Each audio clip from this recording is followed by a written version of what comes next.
न बात कर ये बता कि काफिला क्यों लुटा, मुझे रहजनों से गिला नहीं तेरी रहबरी का सवाल।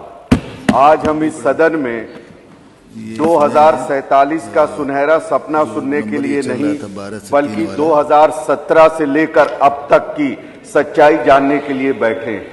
जनता ने विश्वास करके भाजपा को सत्ता दी, लेकिन बदले में मिला किसानों के खेतों में अंधेरा, युवाओं के हाथ में बेरोजगारी का प्रमाण पत्र, महिलाओं के दिल में डर, मुसलमानों के जीवन में असुरक्षा और अस्पतालों में बदहाली। मैं आपके माध्यम से सरकार से कहना चाहता हूं कि लगातार भारतीय जनता पार्टी की सरकार कहती है कि उत्तर प्रदेश का हमने नक्शा बदलने का काम किया, लेकिन आज अगर आप देख लें तो हमारे नौजवान सड़कों पे बेरोजगार टहल रहे हैं, किसानों को उनकी आय का जो दाम मिलना चाहिए वो नहीं मिल रहा है। साथ ही साथ अस्पतालों का इतना बुरा हाल है कि गरीबों को दवाएं नहीं मिल रही हैं और जो आर्थिक सहायता मिलनी है वो आर्थिक सहायता सही समय पे न मिलने से सही इलाज नहीं मिल पा रहा। साथ ही साथ मैं कहना चाहता हूं कि यहाँ पे जो अल्पसंख्यक आबादी में मुसलमान सबसे बड़ी आबादी है, उनकी बच्चियों का पिछले 1 साल से गरीब बच्चियों का शादी अनुदान की कोई भी किस्त नहीं आई। साथ ही साथ जो वजीफे दिए जाते थे उनकी तालीमी बहबूदी के लिए उन वजीफों को बंद करने का काम किया गया। मैं अपने क्षेत्र से कहना चाहता हूं कि एक तरफ तो आप 2047 की बात करते हैं, दूसरी तरफ 2017 से लगातार मैं ये मांग कर रहा हूं कि मेरी विधानसभा गोपालपुर में सगड़ी तहसील को, जो कि एक बड़ी तहसील है, वहां पर एक नई तहसील बना दी जाए। रिपोर्ट आ गई, सारी रिपोर्ट हक में आ गई, लेकिन योगी की सरकार ने आज तक तहसील बनाने का काम नहीं किया।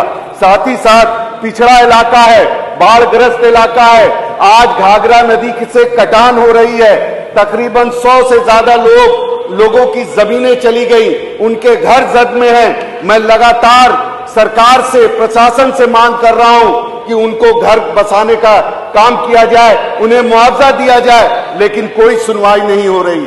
2017 से लगातार जब से मैं वहां विधानसभा से विधायक बना हूं, मैं मांग कर रहा हूं कि कटान को रोकने के लिए वहां रिंग बांध बनाया जाए, लेकिन भारतीय जनता पार्टी की सरकार ने अपने कानों में रुई डालने का काम कर रखा है। साथ ही साथ मेरे विधानसभा क्षेत्र क्योंकि बाढ़ का इलाका है, जहरीले जानवरों से मौतें होती हैं, इलाज सही नहीं मिल पाता।